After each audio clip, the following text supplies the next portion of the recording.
तो हेलो दोस्तों, this side is Divyansh and स्वागत है आपका दिव्यांश सैनी अकेडमी में। तो दोस्तों, आप जैसे जानते हैं कि सरकार ने 2700 प्लस पोस्ट के लिए इन्फॉर्मेटिक असिस्टेंट वैकेंसी की मंजूरी दे दी है। मैं उम्मीद करता हूँ आप सब लोग अच्छे हो गए और उसकी तैयारी जोरों शोरों से कर रहे होंगे। तो दोस्तों देखिए, आज का वीडियो बड़ा इंपॉर्टेंट होने वाला है, तो वीडियो को शुरू से लेकर एंड तक जरूर देखना। वीडियो अच्छा लगे तो लाइक कर देना, सब्सक्राइब कर देना एंड नोटिफिकेशन बेल को जरूर ऑन कर दीजिए, जिससे जब भी मैं कोई न्यू वीडियो डालूंगा ना तो उसका नोटिफिकेशन आप तक पहुंच जाएगा। आपको कोई डाउट रहता है तो वीडियो के कमेंट सेक्शन में आप वो पूछ सकते हैं। वीडियो अच्छा लगे तो वो भी कमेंट सेक्शन में आप लिख सकते हैं। देखिए, आज का वीडियो बड़ा इंपॉर्टेंट होने वाला है। पेन में सेलेक्ट कर लेता हूँ। ओके, जैसा कि अपन जानते हैं कि 2700 प्लस पोस्ट के लिए मंजूरी दे दी गई है इन्फॉर्मेटिक असिस्टेंट वैकेंसी के लिए। ठीक है, तो एक बहुत अच्छा मौका है आपके पास इन्फॉर्मेटिक असिस्टेंट बनने का, और ये मौका बार बार नहीं आता है दोस्तों। काफी समय से इसका इंतजार किया जा रहा था। देखिए दोस्तों, आपको जो कंप्यूटर का पार्ट है ना, कंप्यूटर का और मैथ्स का जितना भी पार्ट है, यानी कंप्यूटर मैथ्स का जितना भी सिलेबस है आपके इस एग्जाम का, वो इस चैनल के थ्रू आपको क्या कराया जाएगा, कंप्लीट कराया जाएगा। डेली वीडियोस आने वाले हैं, रेगुलर वीडियोस आपको मिलेंगे। ठीक है, अब देखिए, आपके कंप्यूटर का जितना भी सिलेबस है, मैथ्स का जितना भी सिलेबस है, वो सारा सिलेबस हमारे चैनल के थ्रू तैयार कराया जाएगा। आपको करना क्या है, डेली वीडियो देखना है, नोट्स हमारे वीडियो में आपको मिल ही जाएंगे। ओके, और वीडियो के एंड में, जी हाँ, वीडियो के एंड में आपको एमसीक्यूज मिलेंगे, ताकि आप नोट्स तो लिखे रहे, साथ साथ नोट्स को पढ़ने के साथ साथ जब आप उसके एमसीक्यू सॉल्व करेंगे ना, तो टॉपिक बहुत अच्छा क्लियर हो जाता है दोस्तों।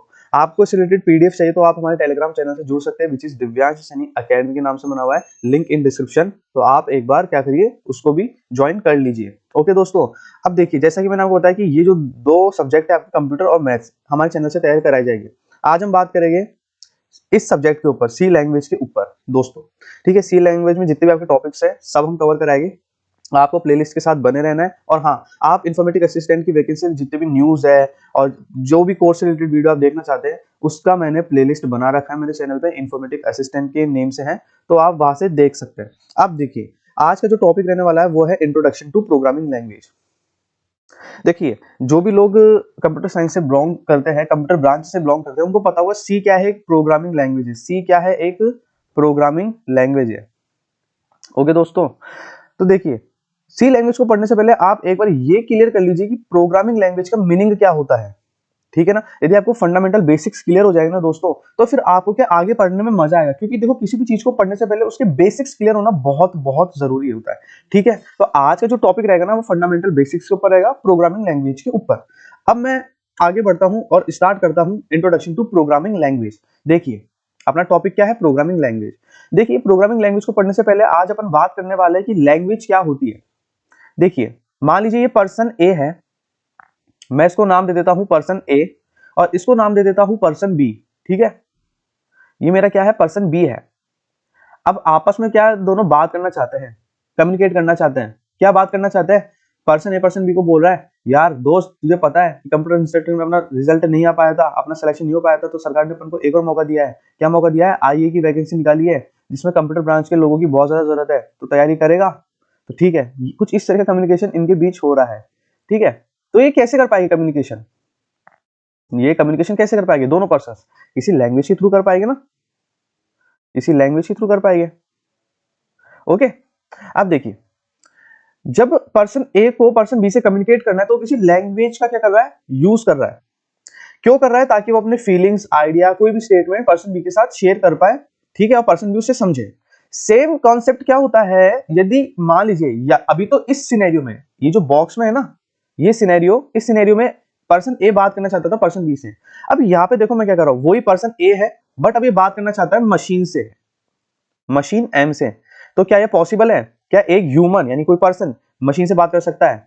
देखिए, पॉसिबल तो है, बट किसी स्पेशल लैंग्वेज के थ्रू, और दोस्तों उसी को ही अपन क्या बोलते हैं, उसी लैंग्वेज को ही अपन क्या बोलते हैं, प्रोग्रामिंग लैंग्वेज बोलते हैं। अब डेफिनेशन पढ़ लो, फर्स्ट पॉइंट वाली, if a user want to communicate with the machine, then a special language is used called programming language. I hope आपको प्रोग्रामिंग लैंग्वेज की डेफिनेशन बड़े आसान शब्दों में समझ में आई होगी। देखिए, हमारे पास जो नोट्स है ना, बड़े इजी टू लर्न नोट्स हैं, और आपको एमसीक्यूज में डेफिनेटली हेल्प करने वाले हैं। ठीक है, तो वीडियो को स्किप मत करना, शुरू से लेकर एंड तक समझना। सबर का फल मीठा होता है दोस्तों। ओके, और वीडियो को देखो, लाइक कर दीजिए, चैनल को सब्सक्राइब कर दीजिए। आपके लिए वीडियो है, आपके लिए मेहनत करी जा रही है। अब मैं बात करता हूँ सेकेंड पॉइंट को लेकर। देखिए, आज ये पर्सन ए है और ये मशीन एम है, ये दोनों बात तो करना चाहते हैं, बट किस लैंग्वेज में करेंगे, प्रोग्रामिंग लैंग्वेज। पर कोई तो प्रोग्रामिंग लैंग्वेज होगी जैसे सी प्रोग्रामिंग लैंग्वेज होगी जो अपने आई के सिलेबस में दे रखा है, C plus plus programming language होगी, या फिर कोई जावा प्रोग्रामिंग लैंग्वेज होगी। बहुत सारी प्रोग्रामिंग लैंग्वेज है, किसी एक प्रोग्रामिंग लैंग्वेज का तो क्या करना पड़ेगा, यूज तो करना ही पड़ेगा ना। तो सेकंड पॉइंट हमें यही बताता है, we know that user can't communicate directly with the machine, यानी ये जो यूजर है ना, ये जो यूजर है ये मशीन से, एक बार रुकना दोस्तों, मैं लेजर ले लेता हूँ एक बार। ये जो यूजर है ना, ये मशीन से डायरेक्टली कम्युनिकेट नहीं कर सकता, ठीक है। तो जो यूजर है ना अपना ए, इसको नॉलेज होनी चाहिए किसी भी पर्टिकुलर प्रोग्रामिंग लैंग्वेज की। इसको क्या होनी चाहिए, नॉलेज होनी चाहिए किसी भी पर्टिकुलर प्रोग्रामिंग लैंग्वेज की। और सेकंड पॉइंट हमें यही बताता है। आइए सेकंड पॉइंट को समझते हैं और इसको पढ़ते हैं। देखिए, we know that user can't communicate directly with the machine if user wants to communicate with the machine then user must have knowledge of any programming language। देखिए दोस्तों, मान लीजिए आज मेरे पास पर्सन ए और पर्सन बी है, दोनों आपस में कम्युनिकेट करना चाहते हैं, है ना। बट मान लीजिए इन दोनों को हिंदी बोलना ही नहीं आती, तो क्या ये कर पाएंगे क्या? अरे भाई, बात करने के लिए मान लीजिए कि आपको हिंदी लैंग्वेज में बात करनी है, अपनी मातृभाषा में आपको हिंदी बात करनी है, जब आपको उसी की नॉलेज नहीं होगी तो क्या आप बात कर पाओगे क्या? सेम कॉन्सेप्ट इसके साथ है, यदि आपको प्रोग्रामिंग लैंग्वेज की नॉलेज नहीं तो आप बात कैसे कर पाओगे? ऑलराइट, थर्ड पॉइंट की बात करते हैं। Programming language are used to, sir मुझे प्रोग्रामिंग लैंग्वेज का तो मतलब समझ में आ गया, मुझे ये भी समझ में आ गया कि मशीन से बात करने के लिए किसी प्रोग्रामिंग लैंग्वेज की नॉलेज होना जरूरी है, मस्ट है। बट प्रोग्रामिंग लैंग्वेज का यूज क्या है? तो देखिए दोस्तों, प्रोग्रामिंग लैंग्वेज का यूज क्या है? प्रोग्रामिंग लैंग्वेज का यूज है कि आप इसमें प्रोग्राम क्रिएट कर सकते हो। और प्रोग्राम क्रिएट क्यों कर सकते हो? मशीन के बिहेवियर को कंट्रोल करने के लिए। अब आप ये पॉइंट पढ़िए, programming language are used to create the program to control the behaviour of machine. Alright, अब देखिए, आज जैसे यूजर है, इसको मशीन से बात क्यों करनी है? क्यों करनी है भाई? आज ये प्रोग्रामिंग लैंग्वेज सीख भी रहा है, पर क्यों? तो उसका जवाब है फोर्थ पॉइंट में। देखिए, by using the programming language user can pass data and instruction. User क्या कर सकता है? डेटा एंड इंस्ट्रक्शन पास कर सकता है। किसको? कंप्यूटर सिस्टम को। तो मशीन को ये बता सके कि मैं क्या करना चाहता हूँ, यानी यूजर क्या करना चाहता है, आपको क्या इंस्ट्रक्शन देना चाहता है यूजर। ऑलराइट, यहाँ पे है ना, जो टाइप्स ऑफ प्रोग्रामिंग लैंग्वेज है, यहाँ पे दो टाइप्स के प्रोग्रामिंग लैंग्वेज आपको दिए गए। पहला है लो लेवल प्रोग्रामिंग लैंग्वेज, सेकंड है हाई लेवल प्रोग्रामिंग लैंग्वेज। देखिए सर, मुझे प्रोग्रामिंग लैंग्वेज का मीनिंग समझ में आ गया, प्रोग्रामिंग लैंग्वेज का क्या यूज है वो भी समझ में आ गया, और प्रोग्रामिंग लैंग्वेज के जरिए यूजर क्या करता है, इंस्ट्रक्शंस पास करता है कंप्यूटर सिस्टम को, ये भी बहुत अच्छे समझ में आ गया। अब टाइप्स ऑफ प्रोग्रामिंग लैंग्वेज समझा दीजिए। तो देखिए, टाइप्स ऑफ प्रोग्रामिंग लैंग्वेज की बात करें तो मैंने आपको बताया कि दो टाइप्स की प्रोग्रामिंग लैंग्वेज है ना। पहला तो है लो level programming language and second है हाई लेवल प्रोग्रामिंग लैंग्वेज। अब ये दोनों लैंग्वेज क्या होती है अपन डिटेल में डिस्कस करेंगे। उससे पहले मैं बता दूं, जो लो लेवल प्रोग्रामिंग लैंग्वेज है ना, ये फर्दरली दो टाइप्स की होती है। पहला होती है मशीन लैंग्वेज, दूसरा होती है असेंबली लैंग्वेज। अब अपन इस पीपीटी में लो लेवल लैंग्वेज को बड़े डिटेल में समझेंगे, तो आप एकदम फोकसली समझना, ठीक है। देखिए, low level programming language, low level programming language LLPL, ये क्या होती है? देखिए, low level programming language is, low level programming language is closed to machine, closed to machine. जैसे देखो, जो किड्स होते हैं ना, अपने पेरेंट्स से बहुत क्लोज होते हैं। क्यों होते हैं? क्योंकि उन्होंने उनको जन्म दिया है। तो वैसे ही ये जो लैंग्वेज है, लो लेवल प्रोग्रामिंग लैंग्वेज, इसका जो जन्म हुआ था ना, वो मशीन के थ्रू हुआ था। मतलब इसको मशीन लैंग्वेज में ही डिजाइन किया गया था, बनाया गया था। देखिए, ये बात मैंने आगे भी लिख रखी है, which it built and design. तो जो लो लेवल प्रोग्रामिंग लैंग्वेज है, वो मशीन के थोड़ा क्या है, क्लोज है, क्योंकि ये उसी में डिजाइन की गई थी। अब अपन को पता है कि लो लेवल प्रोग्रामिंग लैंग्वेज कितने टाइप्स की होती है? दो टाइप्स की होती है, और ये मशीन इंडिपेंडेंट प्रोग्रामिंग लैंग्वेज होती है। यानी एक बात ध्यान रखना, जो लो लेवल प्रोग्रामिंग लैंग्वेज होती है ना, यही programming language machine independent programming language होती है। ऑलराइट, और ये दो टाइप्स की होती है। पहला होती है मशीन लैंग्वेज, दूसरा होता है असेंबली लैंग्वेज। अब मैं बात करता हूँ मशीन लैंग्वेज के ऊपर। देखिए, ये जो फर्स्ट लाइन है ना, बड़ी इंपॉर्टेंट है। Machine language is the only language that directly understand by the machine only. ये इकलौती ऐसी लैंग्वेज होती है जो मशीन डायरेक्टली समझ लेती है, यहाँ पे किसी भी ट्रांसलेटर की जरूरत नहीं होती है। अब देखो, इस लाइन को मैं बहुत अच्छे से एक्सप्लेन करता हूँ एक एग्जांपल के थ्रू। यहाँ पे मैंने एक पर्सन ए लिया है और यहाँ पे पर्सन बी है, ठीक है। यहाँ पे पर्सन ए और यहाँ एक पर्सन बी, ये दोनों दोस्त है। एक इसको सिनेरियो से समझेंगे ताकि अच्छे से समझ में आए। ओ, ठीक है, इरेजर।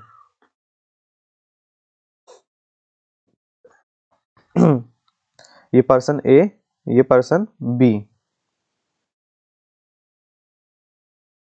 ठीक है। आज मान लीजिए होली और ये दोनों दोस्त होली खेलने गोविंद देव जी गए, जयपुर में गोविंद देव जी, ठीक है। अब यहाँ पे क्या है, पर्सन ए को दिखाई दी ब्रिटिश मैम, है ना, मैं इसको पर्सन सी मान लेता हूँ।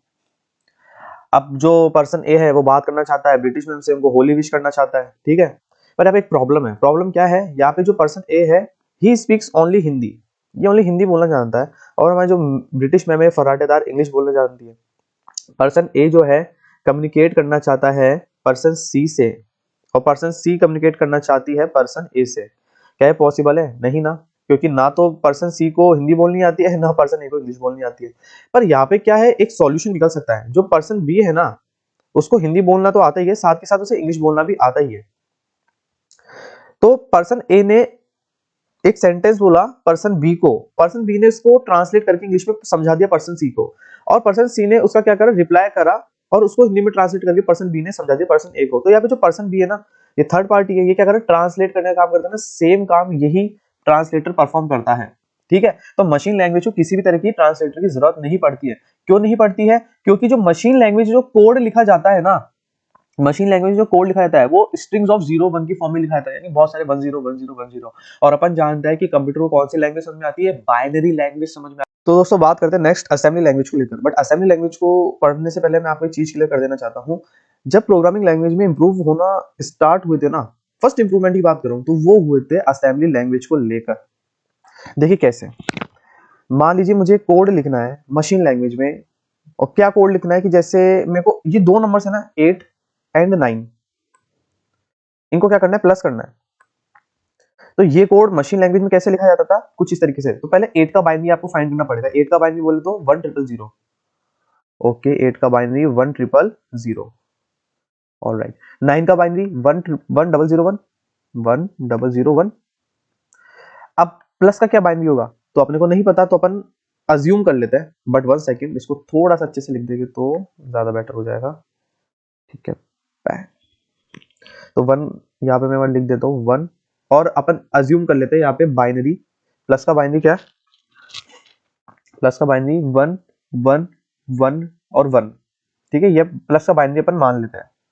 तो आपने देखा 8 + 9 ये स्टेटमेंट लिखना है आपको मशीन लैंग्वेज में, तो कुछ इस तरह से लिखना पड़ेगा, जहाँ पे 1000 का मतलब है 8, 1001 का मतलब है 9, और 4 बार 1 का मतलब है प्लस। पर यही कोड आपको असेंबली लैंग्वेज में लिखना है ना, तो ये जो प्लस का सिंबल जो मशीन लैंग्वेज में कुछ इस तरीके से दिख रहा था, अब इसकी जगह आपको सिंबल यूज करना पड़ेगा। क्या सिंबल, आइए देखते हैं। तो सबसे पहले मेरे को लिखना पड़ेगा 1000, यहां पे मेरे को लिखना पड़ेगा सिंबल ऐड, और यहां पे मुझे लिखना पड़ेगा 1001। ऑलराइट, लिख दिया मैंने। तो देखिए असेंबली लैंग्वेज में यही कोड कुछ इस तरीके से लिखा जाता था, ठीक है। तो देखिए ये था वो फर्स्ट इंप्रूवमेंट, ये। अब एक बार अपन असेंबली लैंग्वेज की डेफिनेशन पढ़ते हैं, ठीक है। In this programming language some words, in this programming language some words, यानी इन जैसे वर्ड्स की बात कर रहा है ये, are substitute in the place of machine code which is known as mnemonics, यानी इन सिंबल्स को क्या बोला गया असेंबली लैंग्वेज में, निमोनिक्स बोला गया। और अच्छा, अब ये जो सिंबल्स है ना मशीन को समझ में नहीं आते थे, तो यहाँ पे ट्रांसलेटर की जरूरत पड़ती थी।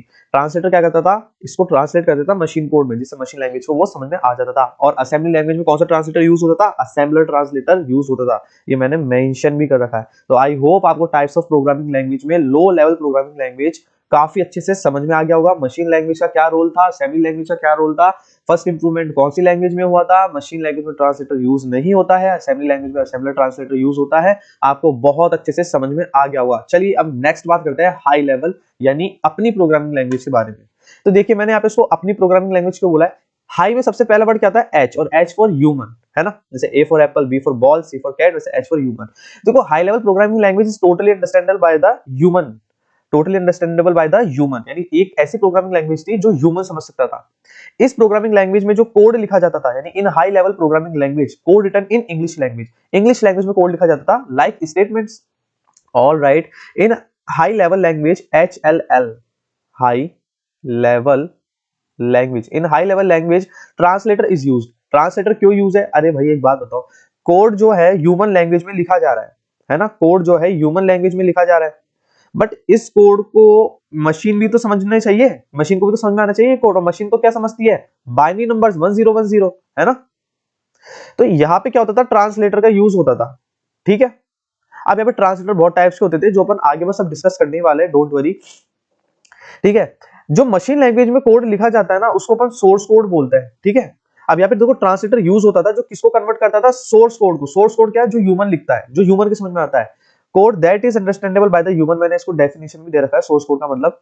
और इनटू द मशीन कोड, किसमें बदलता था, मशीन कोड में। मशीन कोड का मतलब total understand by the machine only.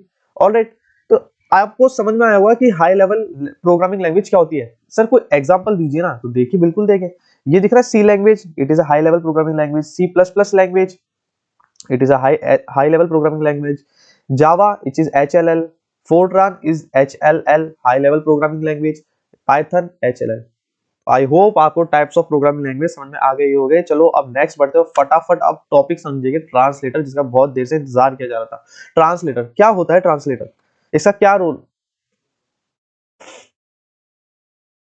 Translator क्या होता है, ट्रांसलेटर का रोल क्या है। पर देखो ट्रांसलेटर पढ़ाने से पहले मैं आपको दो चीजें जरूर पढ़ाऊंगा। पहला है हाई लेवल कोड और मशीन कोड। देखिए the code that totally understand by the human is called high level code. The code that is totally understand by the machine is machine code. Alright, तो यहाँ पे मैंने simple सी definition दे दी है ताकि आपको ये दो वर्ड समझने में कोई प्रॉब्लम ना हो। देखिए अब अपन ट्रांसलेटर समझते हैं। The language translator is a medium. तो लैंग्वेज ट्रांसलेटर क्या होता है, मीडियम होता है, जो क्या करता है, कन्वर्ट करने का काम करता है। कन्वर्ट मतलब बदलना। किसको बदलेगा, सोर्स कोड को बदल देगा, कन्वर्ट कर देगा किसके, मशीन कोड में, ठीक है। तो यानी सोर्स कोड को मशीन कोड में बदलने का काम कौन करता है, लैंग्वेज ट्रांसलेटर। तो और अब हमने यहाँ पे है ना 3 लैंग्वेज ट्रांसलेटर दे रखे हैं, असेंबलर, इंटरप्रेटर और कंपाइलर। ये तीनों ट्रांसलेटर आपको पढ़ना है, एग्जाम पॉइंट ऑफ व्यू से बहुत इंपॉर्टेंट होता है। यदि फर्स्ट ट्रांसलेटर की बात करूं तो वो है असेंबलर। पर दोस्तों देखो यहाँ पे तीनों जो ट्रांसलेटर है ना, चाहे वो असेंबलर ट्रांसलेटर हो, इंटरप्रेटर ट्रांसलेटर हो, चाहे कंपाइलर ट्रांसलेटर हो, काम एक ही करते हैं, बट काम करने का तरीका थोड़ा अलग अलग है। तो इसी रिस्पेक्ट में बात करूंगा असेंबलर के ऊपर। देखो assembler is a type of translator, ठीक है। क्या करता है, ये ओनली निमोनिक्स को बदलता है। यानी निमोनिक्स होते हैं ना, जैसे एडीडी। देखो यहाँ पे मैंने एग्जाम्पल भी दिया है। तो यहाँ पे जो एडीडी है ना, इसको जो असेंबलर है ट्रांसलेट कर देगा मशीन कोड में, ठीक है। तो ये पूरे सोर्स कोड को किसमें बदल देता है, मशीन कोड में बदल देता है। ऑलराइट, ये काम कौन करता है, असेंबलर करता है। आई होप आपको डायग्रामेटिक रिप्रेजेंटेशन से बहुत अच्छा समझ में आया होगा। बात करते हैं नेक्स्ट इंटरप्रेटर और कंपाइलर के ऊपर। देखिए इंटरप्रेटर और कंपाइलर, यहाँ पे इंटरप्रेटर और कंपाइलर में कुछ डिफरेंसेस है दोस्तों, समझ के चलना बहुत इंपॉर्टेंट है। मे भी हो सकता है एग्जाम में पूछ ले। देखिए इंटरप्रेटर क्या होता है, ये भी टाइप ऑफ ट्रांसलेटर है। ये क्या करता है, सोर्स कोड को मशीन कोड में चेंज करता है। इंटरप्रेटर सोर्स कोड को मशीन कोड में चेंज करता है, बट ये बहुत इंपॉर्टेंट लाइन है, इन 1 by 1 line, but in 1 by 1 line, ठीक है। देखिए सोर्स कोड को मशीन कोड में चेंज करने का काम करता है इंटरप्रेटर। ये भी क्या है, एक ट्रांसलेटर का टाइप है, बट ये कैसे चेंज करता है, 1 लाइन करके, यानी 1 by 1 लाइन। फॉर एग्जांपल यदि मैं बात करूं, यहाँ पे जो कोड लिखा है ना मैंने पाइथन के रेफरेंस में लिखा है, तो a equal to 10, b equal to 20, c equal to a plus b और प्रिंट c। तो देखिए यहाँ पे क्या है, a असाइन 10, तो पहले इसको चेंज करेगा किसमें, मशीन कोड में, फिर a असाइन 20 को चेंज करेगा, फिर a assign c plus b को चेंज करेगा, फिर प्रिंट c को चेंज करेगा, 1 लाइन करके। तो आई होप आपको समझ में आया होगा कि इंटरप्रेटर कैसे काम करता है। अच्छा, यदि आपके प्रोग्राम में कोई गलती है ना, यदि आपके एरर इन द प्रोग्राम है, तो ये क्या करता है, एक एरर बॉक्स डिस्प्ले करता है, जिससे आपको पता लग जाता है कि क्या गलती है, फिर आप उस गलती को सही कर लेते हैं। और यदि आपके प्रोग्राम में नो एरर है, no error in the program, again I repeat, no error in the program, तो इट मेक्स ऑब्जेक्ट कोड। यानी ये क्या बनाता है, ऑब्जेक्ट कोड बनाता है। ऑब्जेक्ट कोड का मतलब मशीन कोड ही होता है। ऑलराइट दोस्तों, है ना, उस सोर्स का ये ऑब्जेक्ट कोड बना देता है। देखिए इंटरप्रेटर क्या होता है, कंपाइलर से थोड़ा स्लो होता है, यानी जो कंपाइलर वर्क करता है ना, उससे स्लो वर्क करता है इंटरप्रेटर। अब ऐसा क्यों, अब ये समझने के लिए आपको पढ़ना पड़ेगा कंपाइलर। आइए कंपाइलर पढ़ते हैं। देखिए compiler is a type of translator. Compiler भी क्या होता है, एक टाइप ऑफ ट्रांसलेटर होता है। ये भी क्या करता है, सोर्स कोड को मशीन कोड में चेंज करने का काम करता है। बट कंपाइलर क्या करता है, पूरे सोर्स कोड को, कंपाइलर क्या करता है, पूरे सोर्स कोड को at a time machine code में चेंज कर देता है, यानी पूरे सोर्स कोड को। जैसे कि अभी मैं इस डायग्राम में बात करूं कंपाइलर के, यहाँ पे जो मैंने कोड लिखा है सी के रेफरेंस से लिखा है। देखिए यहाँ पे हैश इंक्लूड एंगल ब्रैकेट्स में stdio.h, hash include angle brackets में conio.h, int a assign 10, b assign 20, c assign a plus b, print f c। तो ये पूरा एक कोड है, इसको एट ए टाइम यानी एक ही बार में चेंज कर देगा, किसमें, मशीन कोड में, ठीक है। अब देखो कंपाइलर भी क्या वर्क करता है, यदि आपके प्रोग्राम में एरर है, एरर इन द प्रोग्राम है तो डिस्प्ले क्या करेगा, एरर बॉक्स डिस्प्ले करेगा, जिससे आपको पता लग जाएगा कि क्या एरर है। इस बात का अपन लाइव एग्जांपल भी देखेंगे जब अपन कोडिंग करना स्टार्ट कर देंगे। डोंट वरी, कोडिंग भी अपन सीख लेंगे अपने चैनल के थ्रू, ठीक है। और यदि आपके प्रोग्राम में एरर नहीं है, एरर बिल्कुल नहीं है, तो ये क्या करेगा, उस सोर्स फाइल को ऑब्जेक्ट कोड में कन्वर्ट कर देगा। और हाँ, ये क्या होता है, फास्ट वर्किंग ट्रांसलेटर होता है सभी में से। ट्रांसलेटर, इंटरप्रेटर और कंपाइलर में से सबसे फास्ट वर्किंग ट्रांसलेटर कौन होता है, कंपाइलर। अब देखिए यहाँ पे मैं बात करता हूँ दो इंपॉर्टेंट चीज को लेके। इंटरप्रेटर कौन कौन सी प्रोग्रामिंग लैंग्वेज में यूज होता है और कंपाइलर कौन कौन सी प्रोग्रामिंग लैंग्वेज में यूज होता है। तो इंटरप्रेटर यूज होता है पाइथन जैसी लैंग्वेज में। मैं एक बार आपको हाईलाइट करके दिखा देता हूँ, आप दोस्तों इसको नोट कर लेना। देखिए, पाइथन जैसी लैंग्वेज में इंटरप्रेटर यूज होता है, पीएचपी जैसी लैंग्वेज में इंटरप्रेटर यूज होता है, रूबी और जावास्क्रिप्ट जैसी लैंग्वेज में भी कौन यूज होता है, इंटरप्रेटर यूज होता है, ठीक है। यदि बात करें कंपाइलर को लेके तो सी प्लस जैसी लैंग्वेज में कौन सा ट्रांसलेटर यूज होता है, कंपाइलर ट्रांसलेटर यूज होता है। या फिर ईआर लैंग्वेज में भी कौन सा ट्रांसलेटर यूज होता है, कंपाइलर ट्रांसलेटर। और हैस्केल और रस्ट गो में भी कौन सा ट्रांसलेटर यूज होता है, कंपाइलर ट्रांसलेटर यूज होता है। ये भी क्या है, एक तरह की प्रोग्रामिंग लैंग्वेज है, एडलैंग, हैस्केल, रस्ट, गो। अब बात करते हैं नेक्स्ट। देखिए, अब अपन जो टॉपिक पढ़ेंगे सबसे पहले वो पढ़ेंगे लिंकर एंड लोडर। और ये पढ़ना क्यों इंपॉर्टेंट है, क्योंकि देखिए यदि आपको एग्जीक्यूशन ऑफ सी प्रोग्रामिंग समझनी है ना, तो आपको लिंकर एंड लोडर का मतलब समझ में आना चाहिए। यदि आपको ये दोनों समझ में आते हैं ना, तो अब आप ये समझिएगा कि एग्जीक्यूशन ऑफ सी प्रोग्रामिंग को समझना आपके लिए आसान हो जाएगा। चलिए एक बार समझते हैं। पहला क्या है, लिंकर एंड लोडर। देखिए, लिंकर एंड लोडर क्या होता है, linker end loader basically utility programme होता है जो किसी भी सी प्रोग्रामिंग की एग्जीक्यूशन में एक मेजर रोल प्ले करते हैं। जो किसी भी सी प्रोग्राम की एग्जीक्यूशन में, जो किसी भी सी प्रोग्राम की एग्जीक्यूशन में एक रोल प्ले करते हैं। ओह, एक सेकेंड, लिखेंगे ना ये तो क्या कहता है, जो किसी भी सी प्रोग्रामिंग की एग्जीक्यूशन में क्या करते हैं, मेजर रोल प्ले करते हैं, ठीक है।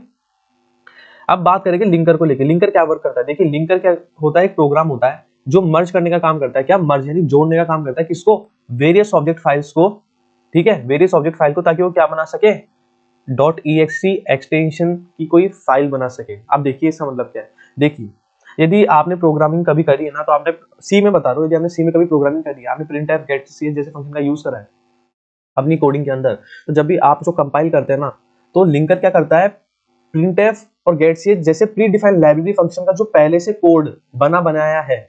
बेसिकली क्या होता है, printf and get cs pre defined library function होते हैं, यानी इनकी कोडिंग पहले से कर दी गई है, तो उस कोडिंग को आपके कोड में करता है, मर्ज कर देता है, ठीक है। यही काम करता है लिंकर, यानी हेडर फाइल्स को आपके प्रोग्राम में क्या कर देता है, इंक्लूड करने का काम कौन करता है, लिंकर करता है, जिससे आपकी कौन सी फाइल बन सके, एक्सटेंशन फाइल बन सके, एक्जीक्यूटेबल फाइल बन सके।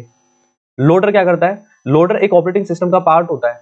ये क्या काम करता है, आपकी जो .exe फाइल है ना, एग्जीक्यूटेबल फाइल, उसको मेमोरी में लोड करने का काम करता है, ताकि कंसोल स्क्रीन पे आपको आपका आउटपुट देखने को मिले। आई होप आपको लिंकर एंड लोडर समझ में आ गया होगा बहुत अच्छी तरीके से। अब मैं आपको ये टॉपिक समझाने जाऊंगा जो आपको समझ में आना बहुत जरूरी है, बहुत मतलब बहुत जरूरी है। और टॉपिक रहेगा एग्जीक्यूशन ऑफ सी प्रोग्राम। देखिए दोस्तों, मैं आपको एक बात बताऊं, कुछ लोग होते हैं बोर्ड से पढ़ाता है, या फिर कुछ स्टूडेंट्स को स्मार्ट बोर्ड से पढ़ना पसंद होता है, ठीक है, कुछ को ब्लैक बोर्ड से पढ़ना पसंद होता है। देखो, सबके अपनी प्रेफरेंस होती है, किसी को प्रेजेंटेशन के थ्रू पढ़ना पसंद होता है। देखिए, आप किसी भी मीडियम से पढ़िए, डज नॉट मैटर।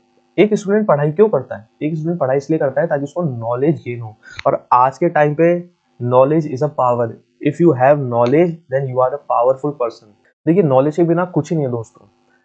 बट आप एक चीज फोकस करिए, आप किसी मीडियम से पढ़ रहे हैं, चाहे वो मीडियम ब्लैक बोर्ड का, व्हाइट बोर्ड का, स्मार्ट बोर्ड का, या फिर प्रेजेंटेशन हो, या फिर कोई भी ग्राफिकल टेक्नोलॉजी से आप पढ़ रहे हैं, आप क्यों पढ़ रहे हैं, ताकि आपको नॉलेज मिल सके। और यही नॉलेज तो आपको उस दिन काम में आएगी आईए के एग्जाम में। देखो, वो लोग बहुत अच्छे से रिलेट करेंगे मेरी बात को, जो कंप्यूटर अनुदेशक भर्ती में एक एक मार्क से रह चुके हैं, जिनका पार्ट ए अच्छा नहीं गया पर पार्ट बी बहुत अच्छा गया, पार्ट बी अच्छा नहीं गया, पार्ट ए बहुत अच्छा गया, तो उनको उस दिन की अहमियत पता है ना। और ऐसे भी लोग जो अब आईए के लिए प्रिपेयर कर रहे हैं पहले ही बार, जिसने कंप्यूटर निदेशक के लिए प्रिपेयर नहीं करा था, उन लोगों के लिए भी ये गोल्डन चांस है। और मैं यार आप लोगों के लिए मेहनत कर रहा हूँ, मैं चाहता हूँ कि आपको किसी भी फॉर्मेट में एजुकेशन दे सकूँ, नॉलेज दे सकूँ, प्रोग्रामिंग लैंग्वेज के ऊपर, मैथ्स के ऊपर, तो मैं दूंगा यार। आपको क्या करना है, आपको मन लगा के पढ़ाई करनी है, और एक ही टारगेट रखना है कि यार इस बार तो साला फोड़ना ही है, कुछ भी हो जाए, कुछ भी हो जाए, फोड़ना ही है, ठीक है। तो देखिए, थोड़ा सा कोऑपरेट करके चलिए, जो भी वीडियोस आ रहा है उनको रेगुलर देखते रहिए, नोट्स बनाए, अपने एमसीक्यू सॉल्व करें, तभी दोस्तों आशा की किरण नजर आ सकती है, ठीक है। अपार्ट द सिचुएशंस, अब बढ़ते हैं आगे। देखिए, ये है आपका एग्जीक्यूशन ऑफ सी प्रोग्रामिंग। पहले मैं आपको डायग्रामेटिक समझाने की कोशिश करूंगा। मान लीजिए मैंने कोई फाइल बनाई add.c, मैंने क्या करा, सी के एडिटर में कोई कोड लिखा 2 इंटीजर्स को ऐड करने का, और मैंने उसको सेव कर दिया ऐड, और एक्सटेंशन क्या लगाया .c, ठीक है। अब मैं जैसे ही ना प्रेस करूंगा Alt प्लस F9, मैं क्या प्रेस करूंगा Alt plus F9, Alt plus F9 after writing the complete code, तो देखिए क्या होगा। ओ माय गॉड, एक 1 सेकंड,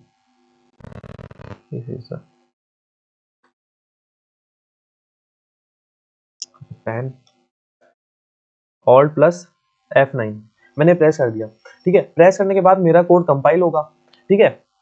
सबसे पहले कोड है ना प्रोसेसर के पास जाता है। प्रोसेसर के पास कैसे आएगा, प्री प्रोसेसर डायरेक्टिव के थ्रू। अभी प्री प्रोसेसर डायरेक्टिव क्या होता है, जब भी आप कोड लिखते हैं ना तो सबसे पहला जो सिंबल होता है हैश, ये होता है आपका प्री प्रोसेसर डायरेक्टिव, है ना। इसके थ्रू कोड किसको पहुंचा दिया जाता है, प्रोसेसर को पहुंचा दिया जाता है। प्रोसेसर क्या करता है, उस कोड का एक एक्सपेंडेड सोर्स कोड बनाता है, एक्सपेंड कर देता है उस कोड को, और वो एक्सपेंड सोर्स कोड किसके पास जाता है, कंपाइलर के पास जाता है।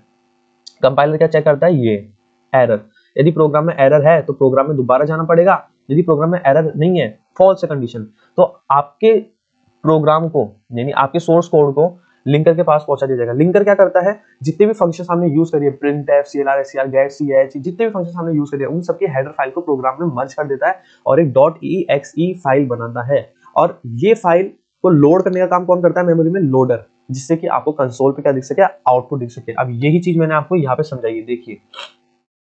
Firstly writing a code in C editor, सबसे पहले आपको सी एडिटर में कोई कोड लिखना है और उसको सेव करना है उस फाइल को .c एक्सटेंशन से। सेकंड स्टेप क्या करनी है, उसको कंपाइल करना है Alt प्लस F9 दबा के। थर्ड में क्या करना है, देखिए थर्ड स्टेप में क्या होता है, सोर्स कोड को एक्सपेंड कर दिया जाता है। देखिए थर्ड स्टेप में क्या होता है, सोर्स कोड को सेंड कर दिया जाता है प्रोसेसर को, और किसके थ्रू किया जाता है, प्रोसेसर डायरेक्टिव के थ्रू, ठीक है। स्टेप 4 में उस सोर्स कोड को प्रोसेसर क्या कर देता है, एक्सपेंड कर देता है। क्या कर देता है, एक्सपेंड कर देता है, ठीक है। ऑलराइट, स्टेप 5 में उस एक्सपेंडेड सोर्स कोड को, वो जो सोर्स कोड था ना, उस एक्सपेंडेड सोर्स कोड को कंपाइलर को सेंड किया जाता है, और कंपाइलर क्या करता है, उसमें एरर चेक करता है। यदि उसमें एरर है तो आपको एरर ठीक करनी पड़ेगी, और एरर नहीं है तो आपको क्या कर देगा, वो आगे उस सोर्स कोड को लिंकर को पास कर देता है, लिंकर को पास कर देगा। और लिंकर क्या करता है, उसको लाइब्रेरी से लिंक कर देता है, लाइब्रेरी से क्या कर देता है, लिंक कर देता है, यानी हेडर फाइल से क्या कर देगा, लिंक कर देगा, और .obj फाइल बना देता है, ठीक है। और फिर .obj मतलब .exe फाइल हो जाती है, ठीक है। तो फिर लिंकर क्या करता है, उसकी दोस्तों मैं वीडियो को यही एंड कर रहा हूँ। मैं चाहता हूँ कि वीडियो ज्यादा लंबी ना हो, आ सबका टाइम बचे। एंड सेकंड थिंग इज, जैसा कि मैंने आपको प्रॉमिस करा था कि जो भी लेक्चर आपको प्रोवाइड कराया जाएगा वीडियो के थ्रू, उसके एमसीक्यूज आपको जरूर मिलेंगे। तो डोंट वरी, जैसे आज का जो लेक्चर था इंट्रोडक्शन टू प्रोग्रामिंग लैंग्वेज के ऊपर, इसके भी आपको एमसीक्यूज मिलेंगे, बट इसके जस्ट नेक्स्ट वीडियो में, तो इसके जस्ट नेक्स्ट वाला वीडियो आपको मिलेगा एमसीक्यूज के ऊपर, जहां पे आपको क्वेश्चंस मिलने वाले हैं इंट्रोडक्शन टू प्रोग्रामिंग लैंग्वेजेस पे। थैंक यू दोस्तों, आपने वीडियो पूरा देखा। Thank you for watching the video. We hope video is very helpful for all of you. आप वीडियो को लाइक कीजिए, चैनल को सब्सक्राइब कीजिए, और प्रेस दी बेल आइकन। दोस्तों नंबर ऑफ सब्सक्राइबर्स होना बहुत जरूरी है, प्लीज नंबर ऑफ सब्सक्राइबर्स बढ़ाइए। Okay bye.